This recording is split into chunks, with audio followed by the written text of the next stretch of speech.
What's new, 802? I'm Becca Hammond, and you're listening to Vermont Talks. Vermont Talks may include graphic or explicit content. Listener discretion is advised. Today is Saturday, July 8th, and I am lucky enough to be sitting with Alyssa DeBella. Welcome, Alyssa.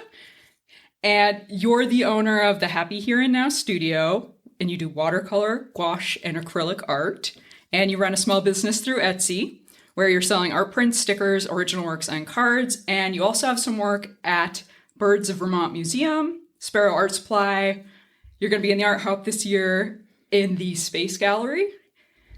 Is that all part of the same thing, the Art Hop and the Space Gallery? I just want to make sure. It is, yeah. They participate in that every year, so it's a really great space. Got it. Very cool. And you've also got some work at 30 Odd on Pine Street. Yes. So welcome, Alyssa. Thank you so much for having me. I'm so excited to be here with you today. It's absolutely beautiful out. This is one of the nicest days we've had so far this year, I think, honestly.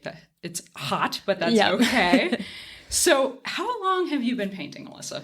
So I really got into painting in 2021, actually, but I was interested in it when I was younger. So I would say when I was late elementary school, early middle school age, I was really interested in art and painting, but I didn't keep up with it for a while. And then I really got back into it in early 2021, going into 2022, where I was painting every day. I really started exploring watercolors to begin with. So that was something that I started with very basic paints and paper, and just really learned the techniques, and found that right as soon as I started it, it was just a passion that I didn't know that I had, kind of reignited from when I was younger. And so I spent so much time learning about all of the different painting techniques, trying to take classes as much as I could as well, and just really finding that I was spending so many hours a day painting, and the time would just fly. So I've been painting full time for about, I guess that's a little over 2 years. So that's awesome. Yeah. That's so cool. So was it kind of a pandemic hobby that turned into? It was a little bit. It was kind of wanting to find something that was less screen time during the day, I think, and especially at night, especially in the winters when it's dark out at 4 p.m., just kind of wanting something to do that wasn't necessarily on a screen. And then I had remembered how much I loved art when I was younger, and just felt like I wanted to get back into it. And so it was great just picking it up, not knowing what would happen. And then a couple years later now, I just couldn't have even predicted just how much I love it. So, yeah, that's fantastic. I'm so happy for you that you're doing it full time too. And I'm going to say everyone should check out your work. Please go to the show notes page. I do believe this episode is going to be vermonttalks.com/38. And I'll have a whole bunch of your pictures on that page. And it will redirect you to your website and everywhere else. But your style is very whimsical. Yes. And it almost reminds me of, I don't know if you've ever done any sort of illustration for like a children's book, but it's so pretty and cute that it feels like it should be in a children's book. Thank you. Yeah, that's kind of the style I found that I just love. I love the animals. I actually painted landscapes for a long time. I just didn't branch out from landscapes. They were kind of my go-to for a long time. And then recently I just started loving animal paintings in watercolor and acrylic, but watercolor has more of that kind of whimsical feel to it. So yeah, and watercolor is very hard, I must say. It is. That's one of those things you get into a little, and it's just to get everything to blend nicely and not muddy, I guess is the right word, because if you don't know color theory, it's really hard to get everything to mesh nicely. So you said you took some classes. Where'd you take classes, and which ones did you recommend? Yeah, so I took classes mostly online throughout that time. I did take one in-person class out in Colorado for a while, but that was really fun, just getting to learn some of the techniques, the color wheel, just some of those more formal aspects of painting. But I really loved Skillshare online for classes. Cool. And so I highly recommend that. That was a great place just to learn so much about the different materials that people use. There was so much that I found I learned just within the first 6 months of painting of the different types of paints. The tube watercolor paints became my favorite after using those for a while. Cool. Things like that, just really learning what's out there and how different papers can affect how the painting comes out. And really branching out with a lot of that as well. So I definitely recommend those classes. It's just incredible. They have levels from beginner to advanced artists, and just really helped kind of get a sense of all the things that are out there. Yeah, very cool. I never really thought about Skillshare for something like that, so that's a really interesting recommendation. Do you have any specific people that you took a class from that you're like, oh, that was the best one? I took such a range of classes. There were so many on there. I loved the folks that did painting challenges. And so you would actually do a painting every day for a month. Oh, cool. And so they hosted a class that was just every day they would have a different, usually landscape, sometimes botanicals that you could do for an entire month. And I love those because you would just see the progression from day 1 to day 30 of just the different skills that you learn. And they're just really small, like manageable paintings for kind of a busy weekday schedule. So very cool. I love your flower paintings. Oh, thank you. You've got a really cool style. I enjoy your work, and everyone should go check it out. So you just said that the tube watercolors are your favorite. Do you have a specific brand that you love, or you could recommend, or different brands? You know, you don't have to plug one. Yeah, I love the Winsor & Newton Cotman watercolors. Those have kind of always been my favorite ones. I, for the longest time, was using pan watercolors, and I love those too, but the tubes, they're a little harder to travel with, especially if you go to places that have like altitude and things like that.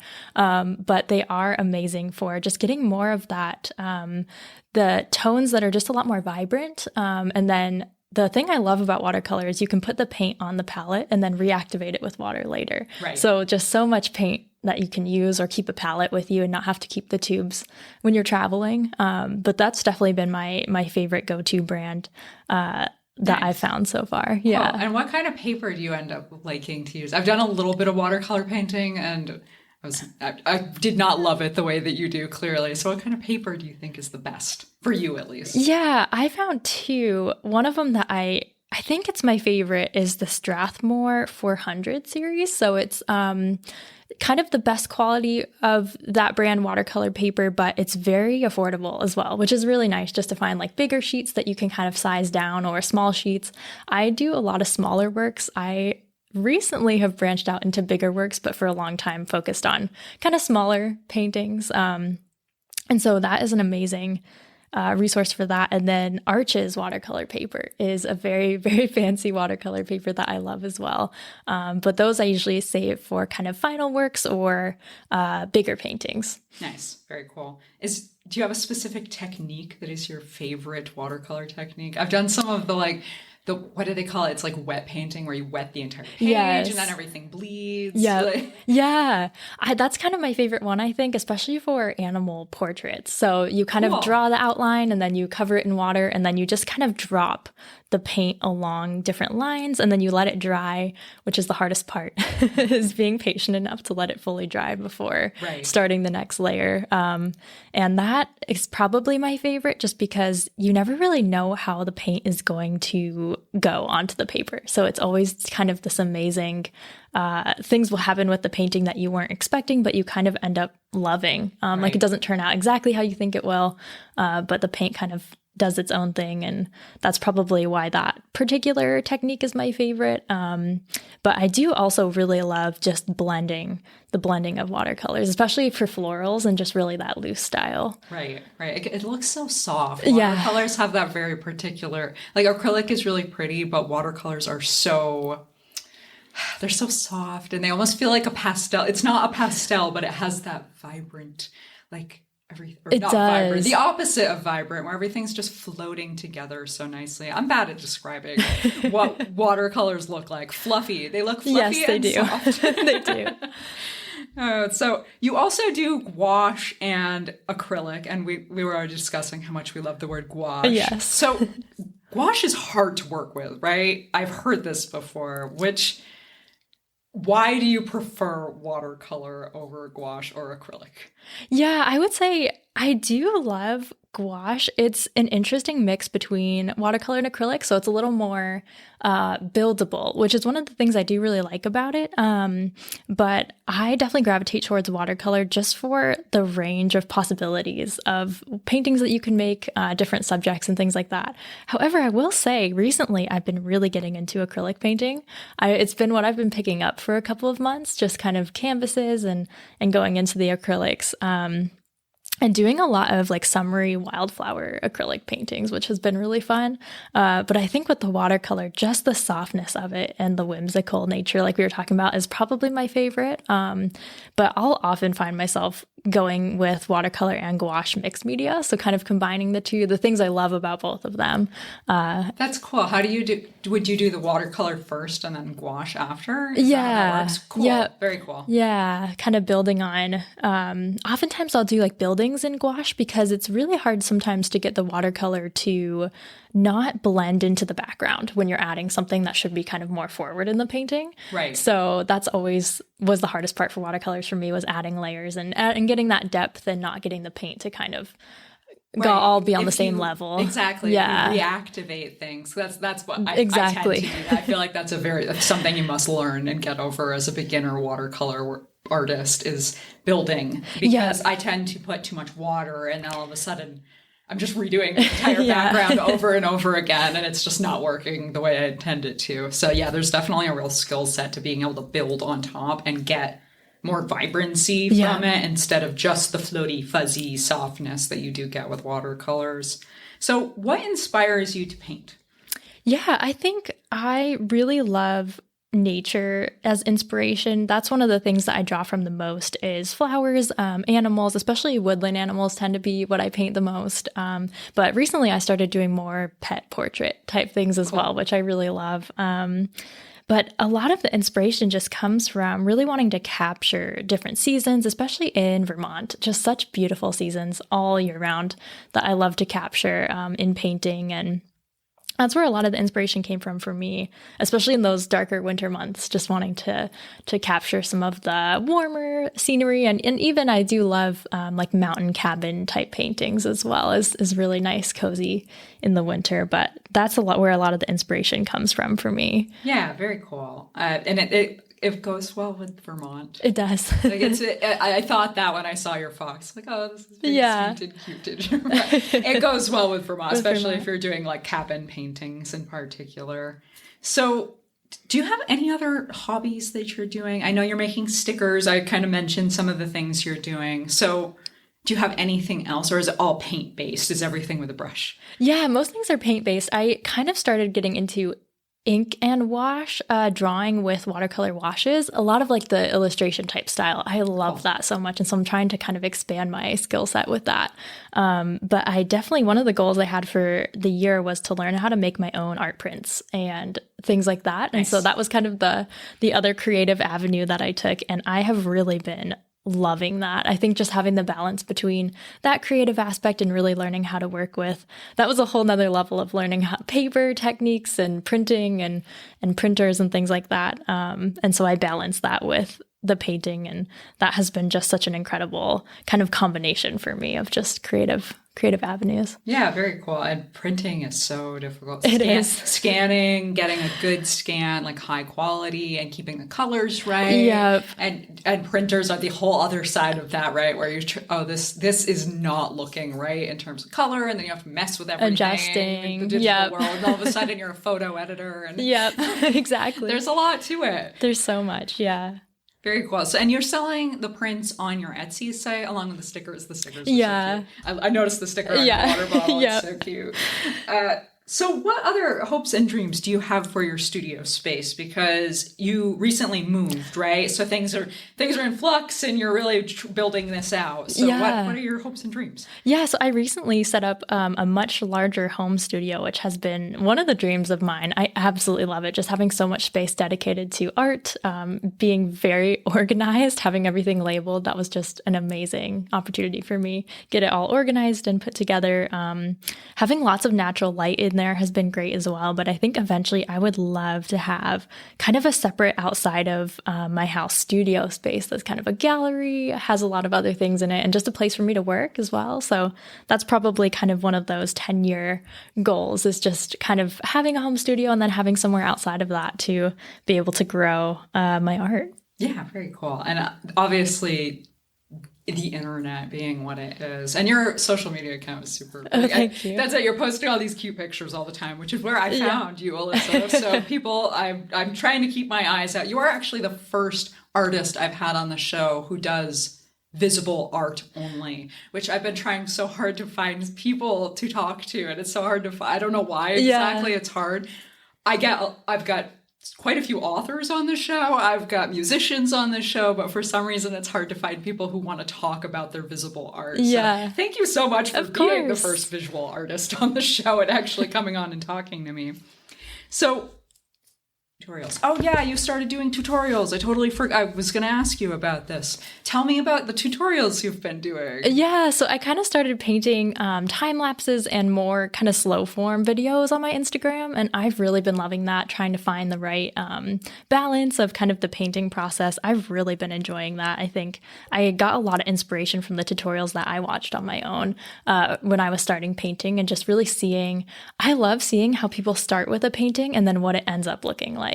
Just that whole process is just so cool to watch, just the time lapse and everything. So I've really enjoyed that. I think eventually I might branch out more into like longer form videos with more explanations of the different techniques and everything that I'm working with. But for right now, I've just been loving making those kind of videos, or doing kind of a before and after of the initial drawing versus what it looks like in the end. Yeah, that's really cool. I've actually done some time-lapse videos of making art before, and it's so much fun to do. It's so fun. You end up becoming, we were just talking about all the things you do when you're trying to print your art and scan your art, but when you start videoing your art, you become a photographer, a videographer. Yeah. You start doing video editing, all sorts of different things that go into that side of it. It's so rewarding, though, It because you is. can actually watch it from start to finish. And you're like, I did that. Yeah. I did all of that. Exactly. And it's so cool. Well, that's awesome for you that you've been doing the tutorials. Do you think you'd ever teach classes or sell online classes at some point on how to paint and just kind of branch into the like Skillshare world? Yeah, I was considering that in the future, definitely. I think especially my goal for the past couple of years has been just to really branch out into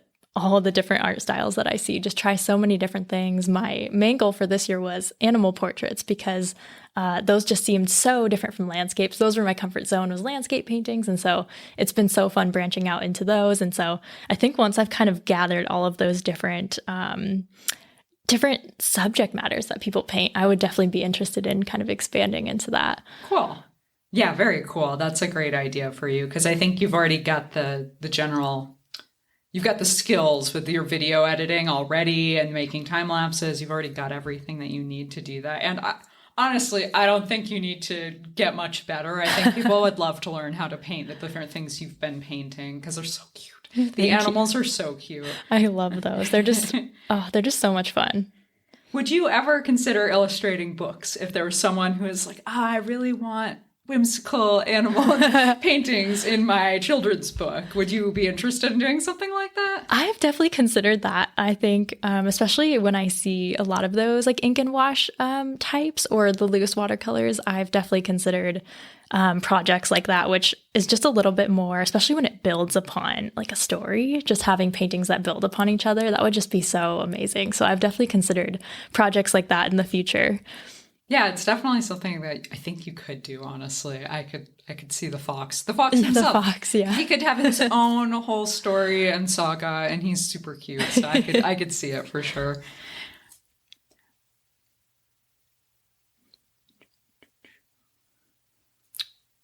So, which one is your favorite painting that you've done so far? I was thinking about this actually, and it changes often, just depending on what paintings I've done. But I will say the fox is definitely one of my favorites. I think I love how it came out. The colors blended in a way that I wasn't expecting, but I ended up loving. It looks like a fuzzy fox. Like, yeah. It's so perfect the way that came out. It brought really the texture. Does look like hair. It's amazing. Yeah, I really loved that. It was definitely like one of the ones that I just really loved after I finished it. And recently I did a pet portrait of my dog as well, and that one I really loved after I finished that one too. Same reason, it kind of the colors blended in a way that I ended up really loving. And then I would say for an acrylic painting, I really branched out and I challenged myself to do a 16-inch by 20-inch painting, which was probably, I want to say, like 7 to 8 times larger than my typical painting. So it was a bit of a like challenge for me. It took me quite a few days, I think, of daily painting. It was probably 2 weeks to finish that one. But it was a bridge scene under cherry blossoms. And I just really loved how that one came out and was very nervous because I think sometimes with those bigger paintings, you just get really nervous about how the whole entire thing is going to look. There's so much space. There's so much time you're putting into it. It's kind of a daunting. It is. Taking a giant canvas is daunting. It's one thing to like do a, where they splash the canvas or something. It's like, oh yeah, look, I've made an abstract painting and it's giant. It's not nearly as daunting as trying to make something detailed and mapping it out, getting the scale correct and all of those things. And so when I finished that one, I was really excited and really ended up, that's what got me into acrylics recently was that painting, just really challenging myself for one of the first ones that I had done and just wanting to do more larger works now after kind of initially doing that one. Very cool.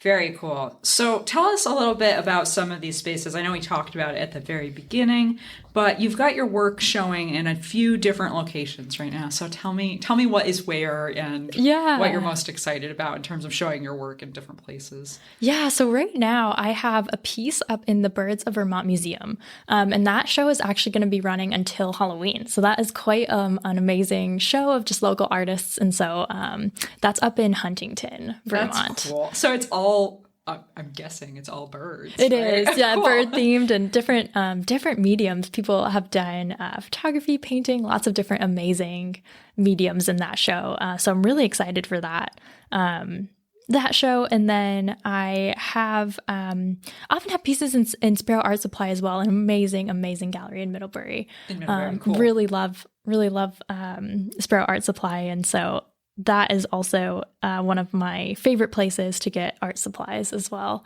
And then I'm going to be doing Art Hop this year, which I'm very, very excited about in the fall. So I'll be doing that at the Space Gallery up in Burlington.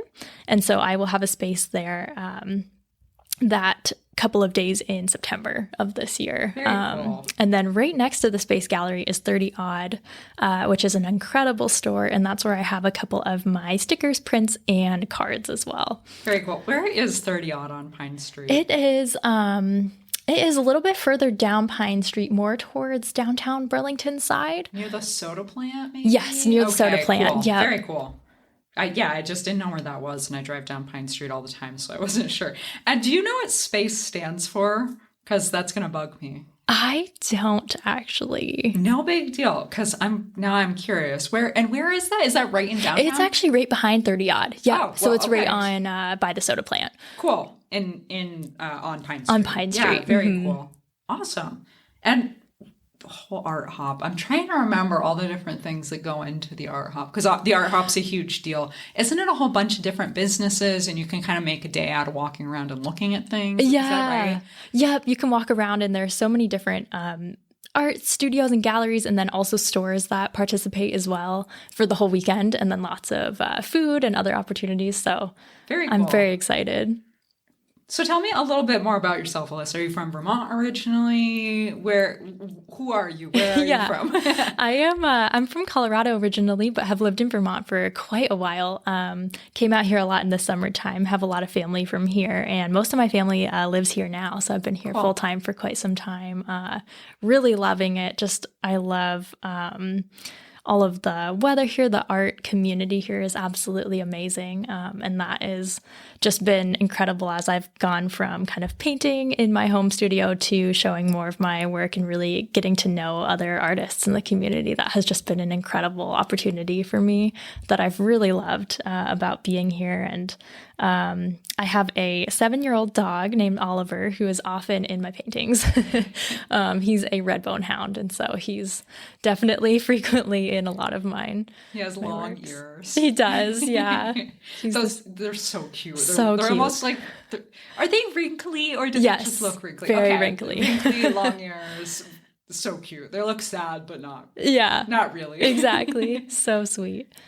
So Please plug all your social medias, plug your website, plug everywhere that anyone might possibly want to find you. Yeah, so I have an Instagram account at the Happy Here and Now Studio. That's where I post most often. I try to do a lot of stories on there and video content as well. And then I also have my website, which is thehappyherenow.com. And that has a link to my Etsy store, and then also has a lot of the paintings that I've done, ranging from a couple of years ago to kind of present in a gallery space on my website as well.